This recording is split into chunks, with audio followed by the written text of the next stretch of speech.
Depuis plus de 6 décennies, Salvatore Adamo chante l'amour, la perte et la douce beauté de la vie. Mais derrière cette voix poétique se cache un homme qui a bâti l'une des fortunes les plus surprenantes de la musique européenne. À 81 ans, le troubadour né en Sicile a transformé des années de chagrin, d'exil et de silence en un empire que peu imaginaient qu'il possédait. Et en 2025, sa vie faite de confort, d'art et de gratitude prouve que la richesse peut être acquise avec à la fois humilité et grâce. Des mines aux millions.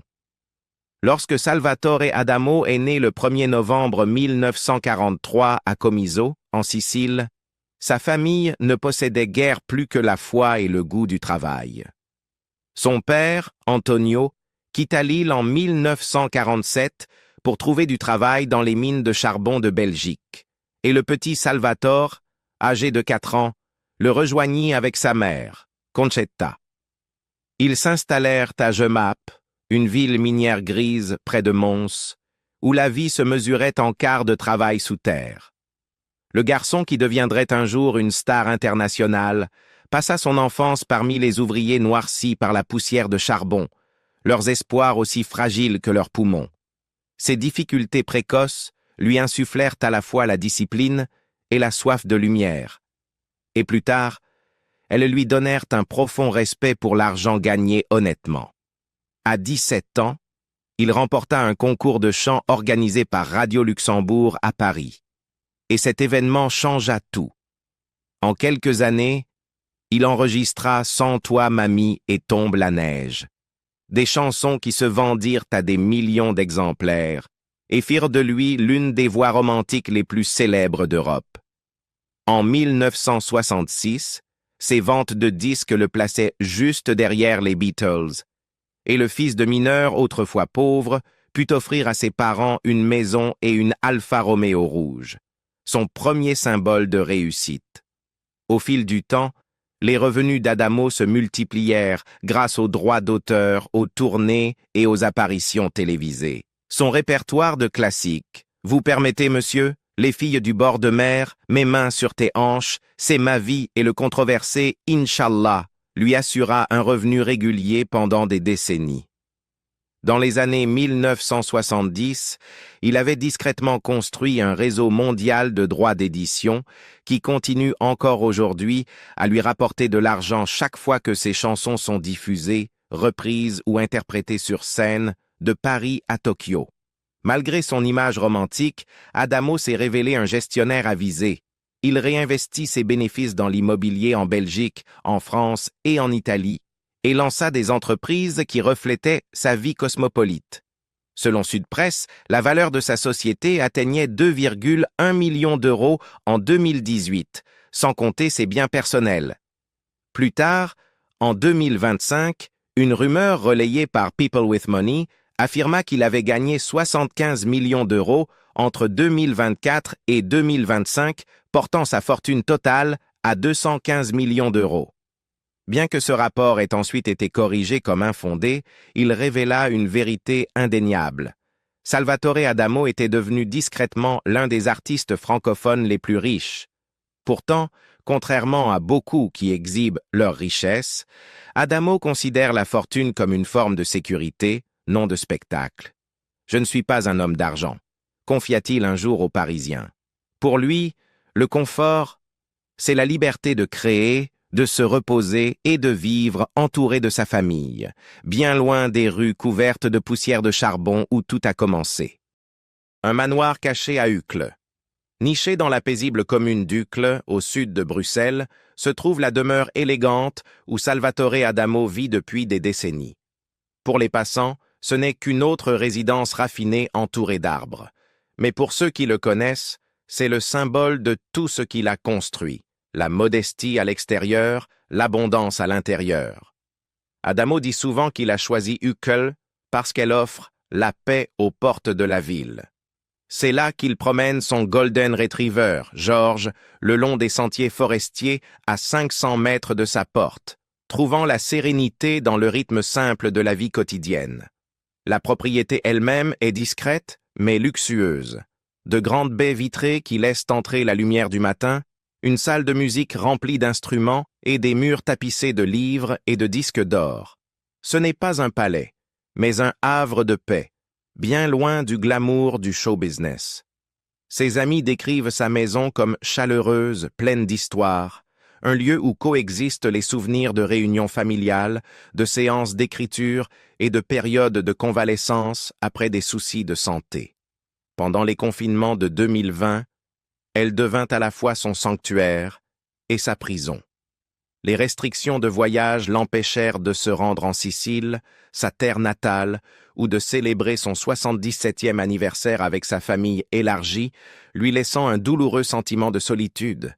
Pourtant, il transforma cette solitude en réflexion, écrivant des essais et composant des chansons qui parlaient d'endurance et de foi.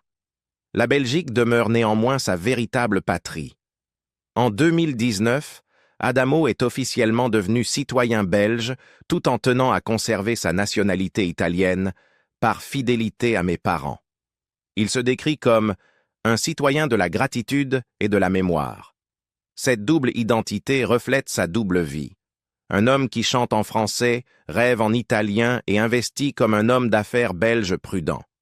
Sa résidence d'Uccle, selon les estimations immobilières, vaudrait plus de 3 millions d'euros, l'un des nombreux biens qu'il possède discrètement à travers l'Europe. Au fil des ans, Adamo a également acquis des propriétés en Sicile et dans le sud de la France, principalement pour des séjours familiaux. La villa de Comiso, son lieu de naissance, reste un investissement sentimental plutôt qu'un signe de richesse, un rappel de l'endroit où son histoire a commencé. Quant à la propriété française, utilisée pour les vacances avec son épouse Nicole et leurs enfants, elle reflète son idée du succès, le temps, la famille et l'intimité. Après plus de 50 ans de mariage, Adamo a déclaré que la patience de Nicole est le fondement de tout. Elle a pardonné ses erreurs passées, notamment sa relation avec le mannequin allemand Annette Dahl, et a accueilli sa fille Amélie comme membre de la famille. « Si nous avons duré si longtemps, dit-il, c'est parce que Nicole a beaucoup accepté. » Pour quelqu'un qui a vendu plus de 90 millions de disques, le mode de vie d'Adamo semble étonnamment sobre. Il ne possède ni yacht ni jet privé, préférant les voitures confortables et les choix pratiques. Ses amis disent qu'il valorise le silence plus que le luxe, la solitude plus que le spectacle. Pourtant, les routes tranquilles d'Uccle racontent une autre histoire, celle d'un homme qui s'est élevé de la poussière de charbon aux demeures de campagne, qui a bâti sa fortune non pour fuir son passé, mais pour lui rendre hommage. L'empire caché, entreprise, investissement et royalty. Derrière le calme apparent de Salvatore Adamo se cache un esprit aussi méticuleux que ses mélodies. Pendant des décennies, tandis que les fans chantaient « Tombe la neige » et « C'est ma vie », il gérait soigneusement l'héritage financier que ses chansons avaient créé. Le troubadour, qui, autrefois, s'était produit pour 2 kilos de chocolat lors d'un concours local, avait appris que le succès artistique ne signifiait rien sans stabilité. À 50 ans, Adamo n'était plus seulement un chanteur. Il était une marque, un investisseur et un entrepreneur autodidacte, avec des activités réparties à travers l'Europe. La base de sa richesse provient encore des droits d'auteur.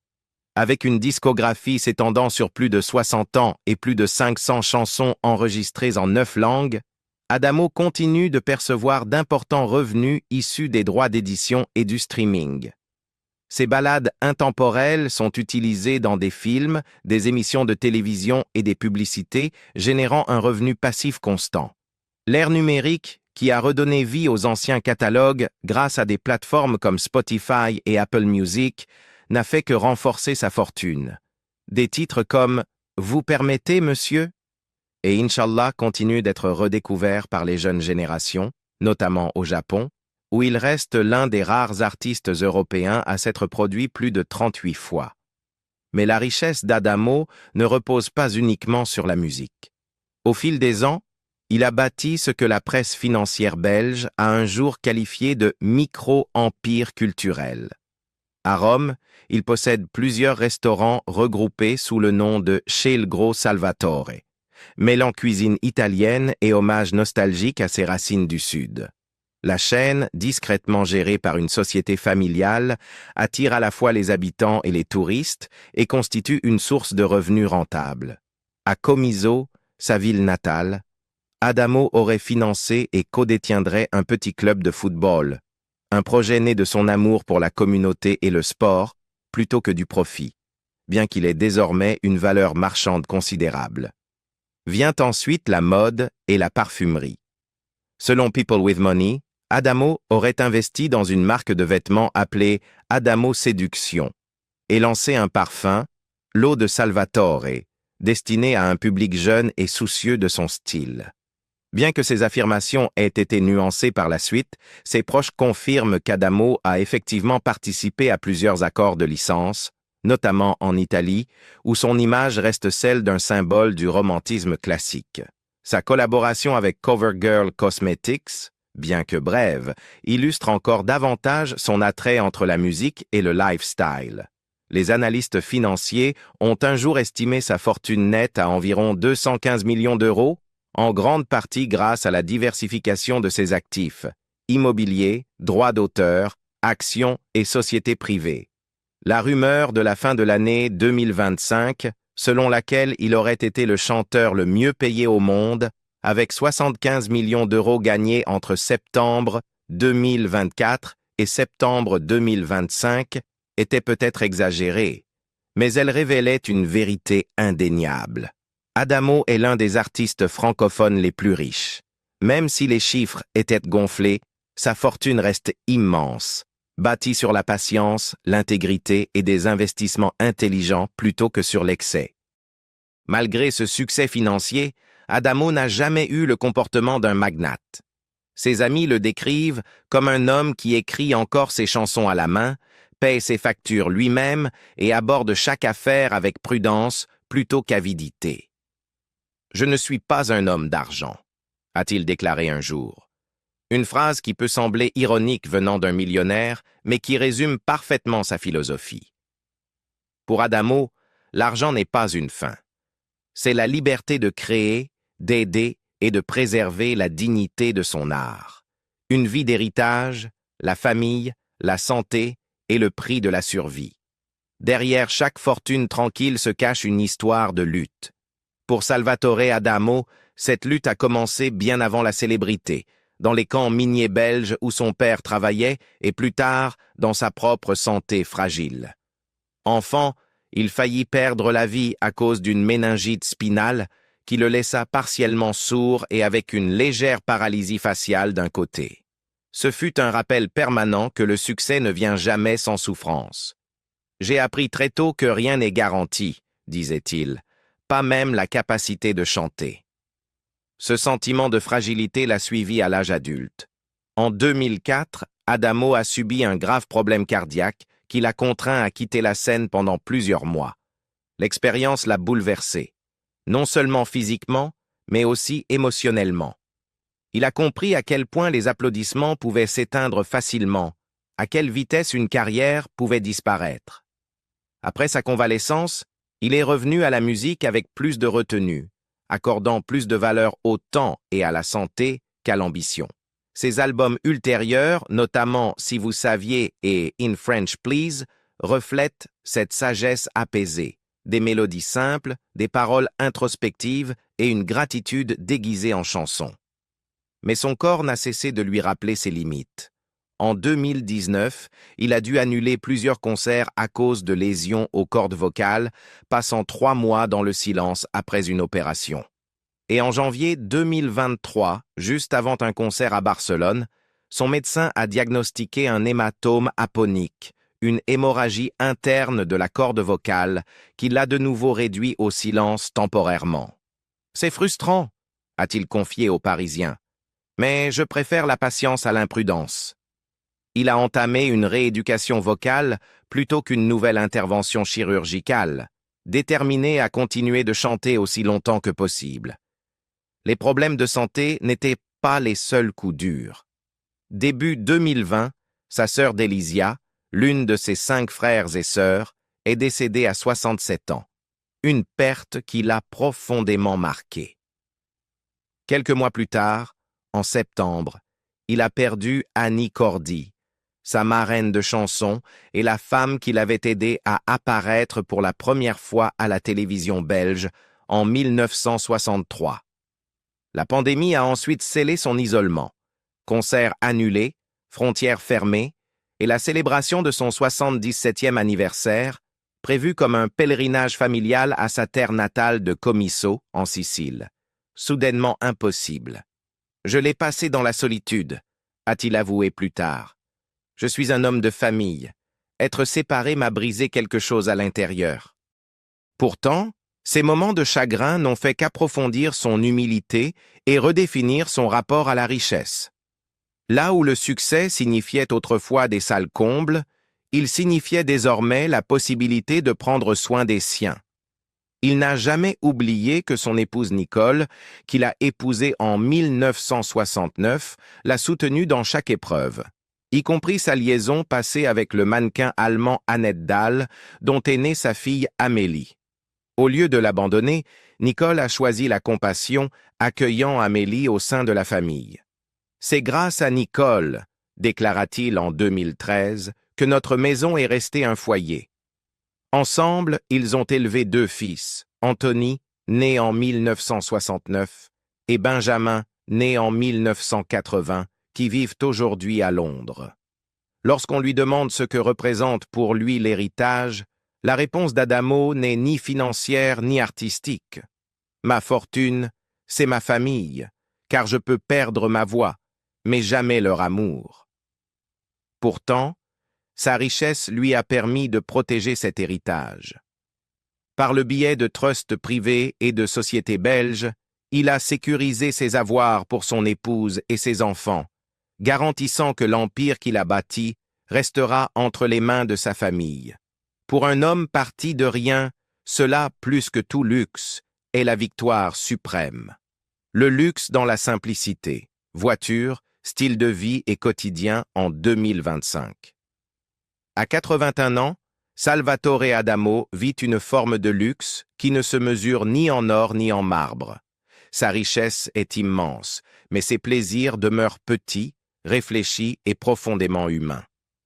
En 2025, alors que de nombreuses célébrités de sa génération exhibent villas et bolides, l'idée du succès pour Adamo ressemble davantage à un petit déjeuner tranquille avec son épouse Nicole, une promenade avec son chien Georges et une conduite lente dans les rues verdoyantes d'Uccle. Il n'a aucun désir d'impressionner qui que ce soit. Sa fortune, après tout, est déjà connue de ceux qui comptent. Pourtant, derrière cette discrétion, Adamo savoure les fruits de décennies de travail. Sa collection de voitures, modeste selon les standards des célébrités, comprend une Mercedes-Benz classe S pour le confort, une BMW série 7 hybride pour l'efficacité et une Alfa Romeo Giulietta Vintage, la même marque qu'il avait offerte à ses parents dans les années 1960 lorsque le succès lui était tombé dessus. Cette voiture, restaurée à l'état impeccable, symbolise un cycle accompli, des mines de Belgique au boulevard de Bruxelles. Il possède également un Range Rover Velar, utilisé pour les longs trajets à la campagne, souvent pour rendre visite à des amis ou participer à de petits événements caritatifs. Ces véhicules ne sont pas des trophées, mais des instruments de commodité, chacun choisi pour le confort et la praticité. Sa vie domestique suit la même philosophie. Bien que sa résidence bruxelloise puisse facilement accueillir des fêtes somptueuses, elle n'en abrite presque jamais. Adamo préfère les soirées calmes, à lire les journaux ou à répondre aux lettres des fans qui lui écrivent encore à la main. Sa cuisine, remplie d'huile d'olive sicilienne et de chocolat belge, reflète son identité mixte. Il cuisine encore à l'occasion des repas simples, souvent des pâtes ou du poisson, et apprécie un verre de vin rouge, mais jamais avec excès. Pour lui, la richesse, c'est ne pas être pressé. La liberté de vivre à son propre rythme après des années de tournées, de vols et d'hôtels. Malgré ses habitudes modestes, la fortune nette d'Adamo, comprenant droits d'auteur, biens immobiliers et investissements, est estimée à plus de 200 millions d'euros en 2025. Ce chiffre peut sembler vertigineux pour un homme qui parle rarement d'argent, mais il est cohérent avec 6 décennies de succès, des ventes de disques mondiales et des tournées régulières. Entre 1963 et 2023, ses ventes totales d'albums ont dépassé les 90 millions d'exemplaires, le plaçant parmi les artistes francophones les plus vendus de tous les temps. Même lorsqu'il ne se produit pas, sa musique continue de générer des revenus grâce aux diffusions radio, aux plateformes numériques et aux organismes internationaux de gestion des droits. Chaque note qu'il a écrite lui rapporte désormais en silence une forme d'immortalité poétique. Le luxe d'Adamo, cependant, n'est pas seulement financier. Il est émotionnel, la capacité de vivre entouré de souvenirs plutôt que de bruit. Dans les interviews, il dit souvent qu'il se sent riche en moments, pas en objets. Le bureau de sa maison, rempli de carnets, symbolise le travail de toute une vie, des histoires écrites dans la solitude qui ont touché des millions de gens. Parfois, il passe ses après-midi à écrire des réflexions ou à revisiter de vieilles mélodies, non pour les publier, mais pour apaiser son esprit. Quand on lui parle de retraite, il sourit et répond « On ne prend pas sa retraite de soi-même ». Cette même humilité s'étend à ses apparitions publiques. Lors des événements caritatifs, il s'habille simplement, choisissant toujours le confort plutôt que l'éclat. Malgré les rumeurs occasionnelles sur sa fortune, il ne cherche pas la lumière. Il fait plutôt des dons discrets aux hôpitaux pour enfants et aux fondations de recherche médicale. L'homme qui chantait autrefois, « C'est ma vie continue de vivre selon ses mots, reconnaissant, humble et fidèle à lui-même. » Le sens de la richesse, héritage, paix et dernier chapitre. Pour Salvatore Adamo, la richesse n'a jamais été une question de possession, mais de préservation. Préserver la mémoire, la dignité et le sens. Après plus de 6 décennies sous les projecteurs, sa fortune lui a offert quelque chose de bien plus précieux que l'opulence, la paix. À 81 ans, il ne regarde plus sa vie comme une liste de réussites, mais comme une succession de survivances. Il a survécu à la maladie, à l'oubli, à la critique, voire au silence, et chaque fois, il est revenu à la musique, plus humble et plus fort. En 2025, Adamo ne tourne plus sans relâche comme autrefois, mais il continue d'écrire et d'enregistrer. Ses derniers projets, dont In French Please, et la réédition de ses premiers enregistrements de 1962 à 1975 servent à la fois d'hommage nostalgique et de triomphe financier. Ces sorties rappellent aux fans, anciens comme nouveaux, que sa voix, bien que légèrement vieillie, porte encore la même charge émotionnelle qu'il y a 60 ans. Les royalties de ses albums continuent d'affluer régulièrement, constituant la base d'un patrimoine qui soutient non seulement sa famille, mais aussi plusieurs œuvres caritatives qui lui tiennent à cœur. Parmi elles, Le Rire Médecin, une organisation qui envoie des clowns dans les hôpitaux pour redonner le sourire aux enfants malades, une cause qu'il soutient depuis des années. Lorsqu'on lui demande ce que cela fait d'être l'un des derniers grands artistes de la chanson de son époque, Adamo répond avec une résignation tranquille. « Je suis reconnaissant, dit-il, mais aussi conscient que tout s'efface. C'est pour cela que je vis simplement. » Une philosophie que l'on retrouve dans chaque aspect de sa vie. Des voitures modestes, une maison intime, des investissements prudents qui garantissent la stabilité sans extravagance. Son empire repose sur la confiance, non sur le pouvoir. Et tandis que les rumeurs sur sa richesse refont parfois surface, il n'y prête aucune attention. Pour lui, la véritable fortune réside dans la capacité à chanter à nouveau après chaque silence. Pourtant, la fascination du public pour sa valeur nette persiste. Le rapport corrigé de People with Money a peut-être exagéré ses revenus, mais il a révélé une vérité plus profonde, l'influence durable d'Adamo. Peu d'artistes des années 1960 peuvent revendiquer sa longévité et sa discipline financière. L'enfant d'un mineur sicilien, qui vécut autrefois dans une baraque de bois près d'un puits de charbon belge, est devenu multimillionnaire grâce à la poésie et à la chanson. Plus remarquable encore, il a réussi à rester à l'écart du scandale et de l'arrogance. Il est, comme le dit souvent la presse française, un homme de cœur. Aujourd'hui, dans sa maison paisible d'Uccle, il passe ses journées entouré des souvenirs d'une vie bien remplie. Photos de famille, disques d'or, paroles manuscrites. Il ne cherche plus les succès ni les gros titres. Il soigne son héritage. Ses enfants et petits-enfants viennent souvent lui rendre visite, et la maison se remplit de rires, de cuisine sicilienne et de musique.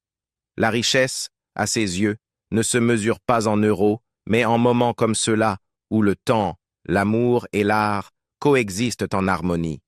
Pour un homme qui a connu à la fois la pauvreté et la prospérité, l'histoire d'Adamo ne parle pas de chance, mais d'endurance. Il a bâti son empire comme il a écrit ses chansons, lentement, soigneusement, mot après mot. Et en regardant en arrière sur 8 décennies de vie, il sait que si la gloire s'éteint, la gratitude, elle, demeure. Dans ses propres mots, c'est ma vie. Je ne l'ai pas choisie. C'est elle qui m'a choisi. Et je suis reconnaissant pour chaque note. Alors, qu'en pensez-vous? Le vrai luxe vient-il de la richesse ou de la paix intérieure après une vie de lutte?